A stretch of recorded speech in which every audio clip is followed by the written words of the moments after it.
this is Bob Hilke with TopWaterIonizer.com, and I'm going to show you a deep cleaning procedure for your water ionizer. First of all, let me tell you how you might determine whether or not this would be something you would consider for your water ionizer. Normally, with your water ionizer, you want to be able to have a very strong negative ORP with your alkaline water.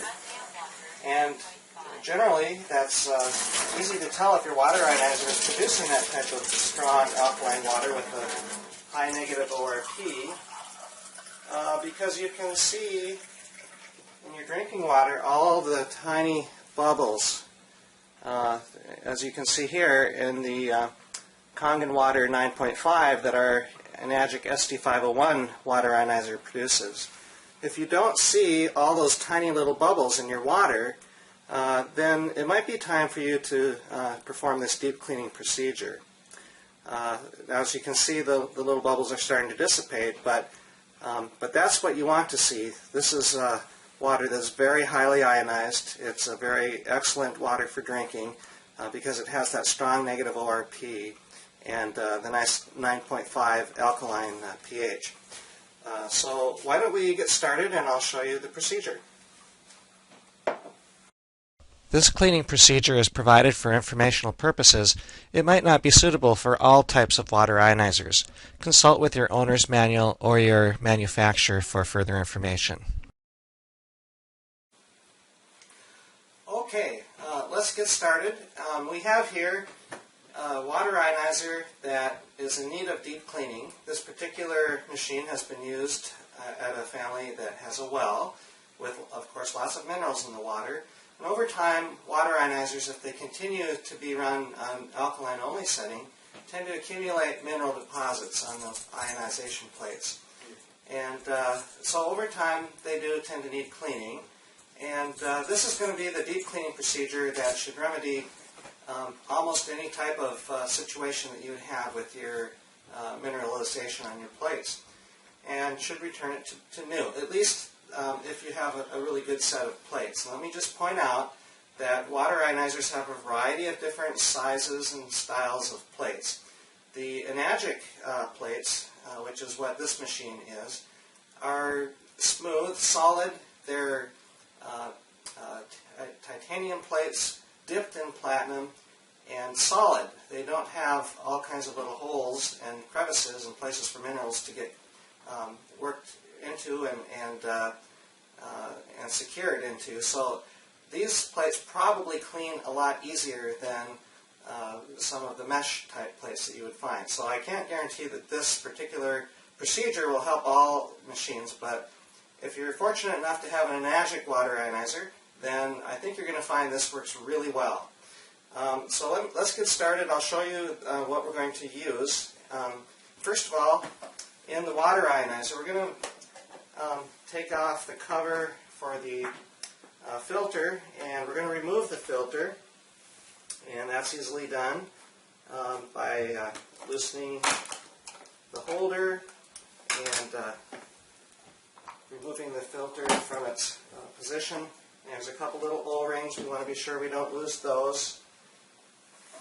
And then in its place, we're going to put the cleaning cartridge, which comes with the machine, or you can order that from the manufacturer.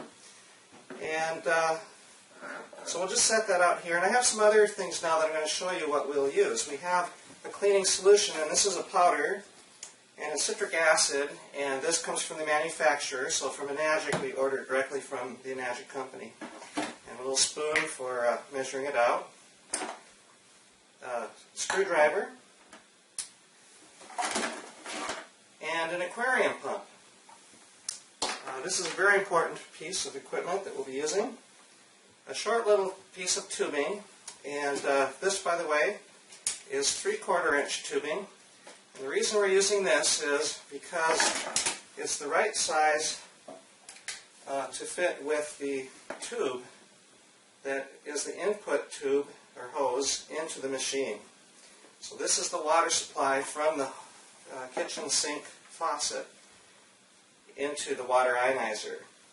And so it just happens to fit perfectly. And it also happens to be the right size to fit onto the aquarium tank output. And so I'll show you how that all hooks up in a minute. And then there's two other things that are used to hold the hose together. Two little clamps, hose clamps, and then a dish pan, which you should be able to find this at Target or Walmart.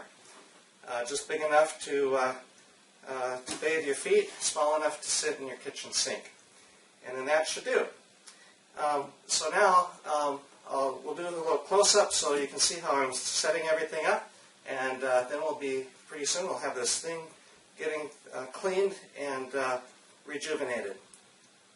Be sure the aquarium pump you use for this procedure has never actually been used in a real aquarium.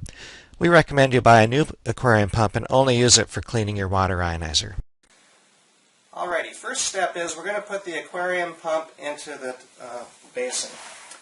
And this particular aquarium pump comes with a little base with suction cups, so it holds it steady, which is a good thing. Just plop that down at the bottom of the dish basin, and then we're going to put the hose clamp and the hose on the output of the pump, and we'll use the screwdriver to tighten that on. I guess I should do that before I put it in so I get a better angle on the pump. So we're just going to tighten it enough so that it stays in place.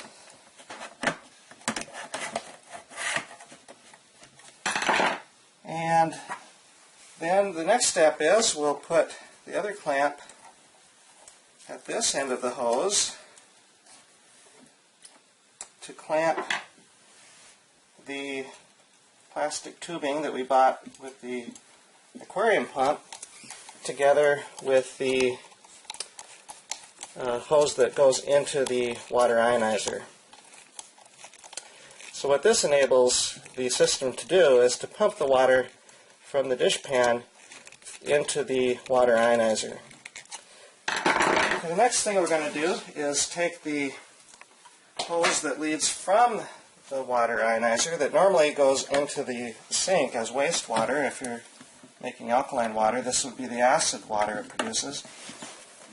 And we're going to put that so that it drains into the basin, like so. Don't have to worry about being too fancy about anything. We are not going to plug in the water ionizer. We'll leave it unplugged so there's no electrical power supplied to it. And then we're going to put the citric acid cleaning powder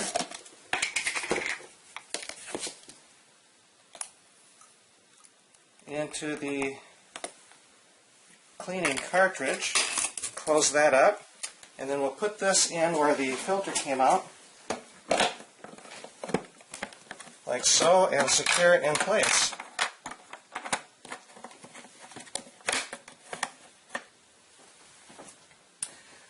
Now, the next step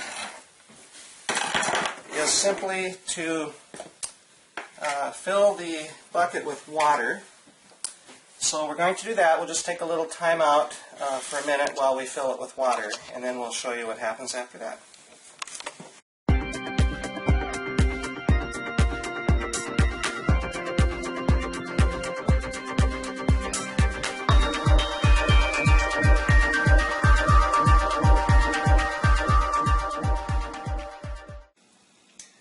Alright, I have filled the bucket with water, and as you can see, if we do close up a little bit, you can see the water covers the aquarium pump, and I have the line that normally contains the acid water going to the sink going into the water. And another very important thing is that the hose that normally produces the alkaline water for drinking, that also needs to point into the bucket.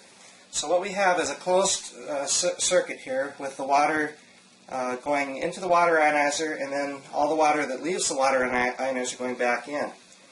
Now, one other step, and that is we're going to add in an extra dose of the citric acid. And the reason is because we have a lot of additional water in this system than we normally would have if you follow the standard cleaning procedure, which is contained all within the machine itself. So we just want to have a good enough concentration of the citric acid so that it will do its job thoroughly. And now that we have everything in place, we're going to turn the aquarium pump on, and then it will be generating the water, or cycling the water through the machine and getting that citric acid flowing continuously through the ionization chamber over and over again.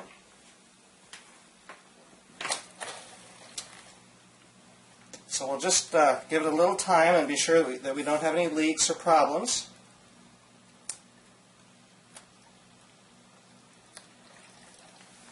And we'll know it's working when the water comes out both of the places from there. There we go. So we have water coming out from both of the outputs of the water ionizer. And now that we have that process going, we're going to leave it continuously, so it'll just keep cycling the water through over and over again for a few hours. And I think you could leave this overnight. I usually do this in the sink, just in case something goes wrong. But for purposes of the demonstration, I'm doing it out on the countertop. But as you can see, it's self-contained, so it should just be able to run steady for quite a long time. Just check it once in a while, be sure everything's pointed in the right direction here. Alright, so we're going to take a break and we'll get back together after it's gone through its cleaning process for a few hours.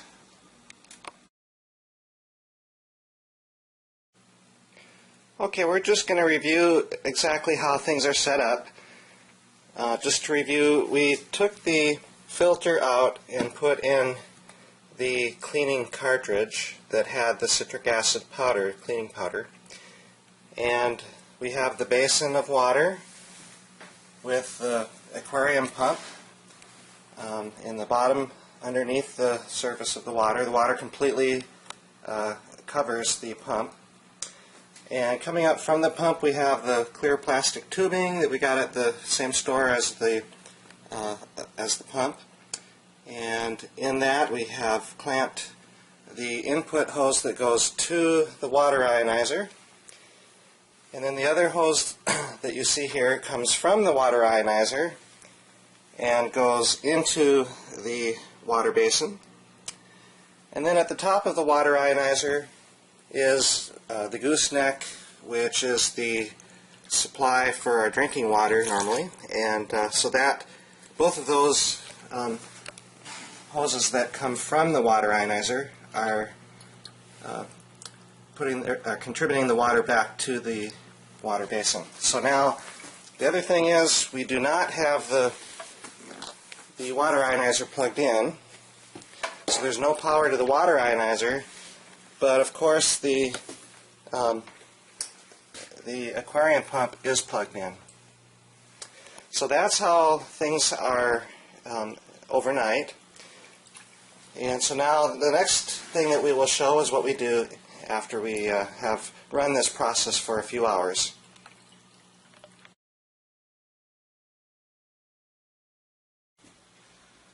Well, good morning. We let this cleaning process run overnight. The sun's not even up, so it is quite early. We wouldn't have had to leave it run all night, but it's convenient to do so, so we did. I'll show you how we disassemble and flush the system and set it up for use again. First, I'm going to unplug the power for the aquarium pump, and then I'll just start disconnecting the hoses from the pump and move the water ionizer back over toward the sink area. This is all relatively straightforward. If you know what you're doing, it goes pretty quick.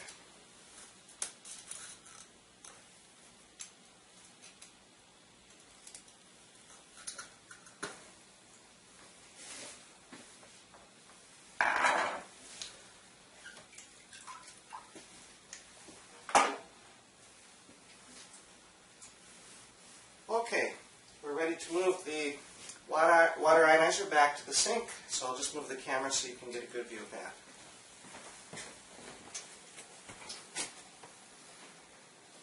Okay, so I'm just going to slide the water ionizer back to its normal position next to the sink. As you can see, we already have a water ionizer hooked up to the sink, so I'll try to keep the two separate as I discuss them. Okay, the first thing I'll do now that we're next to the sink is I will secure the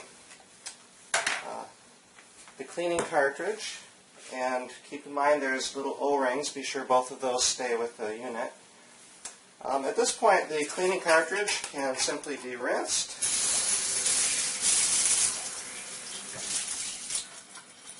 And then we'll just set it to dry so it's ready for its next use. And then we'll put the filter back in its place.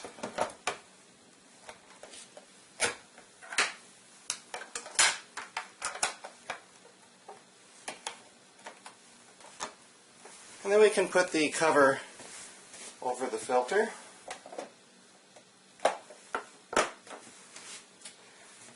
And the next step is to secure the water hose back onto its adapter.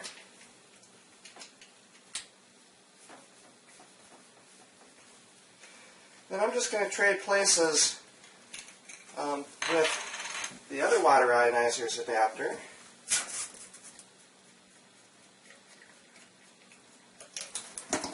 Okay, so now the water ionizer we just finished cleaning will be attached to the water supply at the faucet.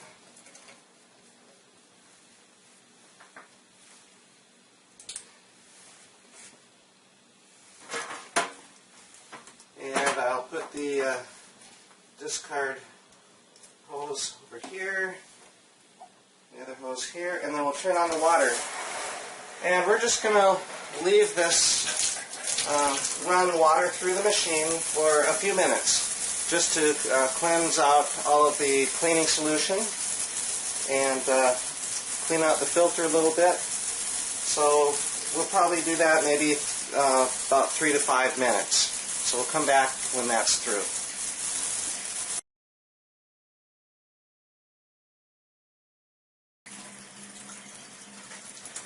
Okay, the water ionizer has been flushed with the water running from the faucet through the machine and into the sink. So at this point I'll turn the water off, and I'll plug the electrical power back in to the water ionizer. I'll turn the power button on. Power on. Kangen water 9.5. And now, as we run the water through the machine, we'll be making Kangen water. And we'll just give it a try.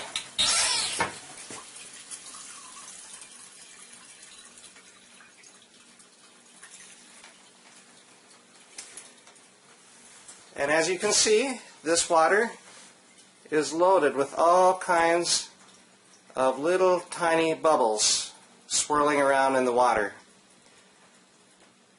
Good evidence that our cleaning procedure has done a thorough job. And now we can enjoy drinking nice, clean, pure, refreshing, alkaline, ionized Kangen water. Cheers. That's great.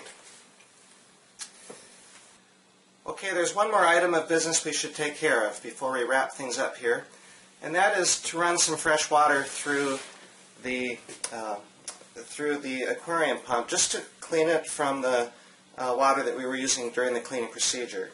So I'll just empty the bucket.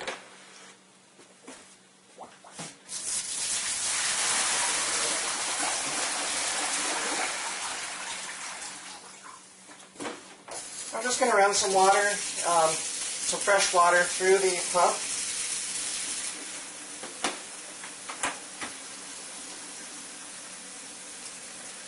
This is a pretty straightforward procedure. But we have to put enough water into the basin to cover the pump, and then we'll run the water through the pump to flush it clean, and then we'll dry it off and put it away for next use. So we just about have enough water. Okay, we have enough water, so I'll just set it in the sink.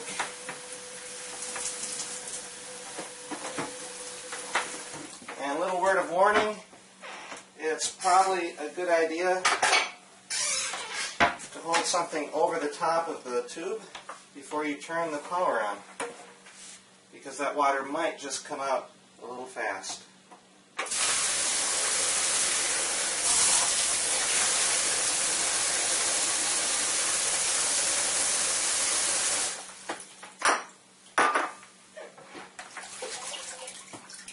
Okay, now you can let the water pump dry.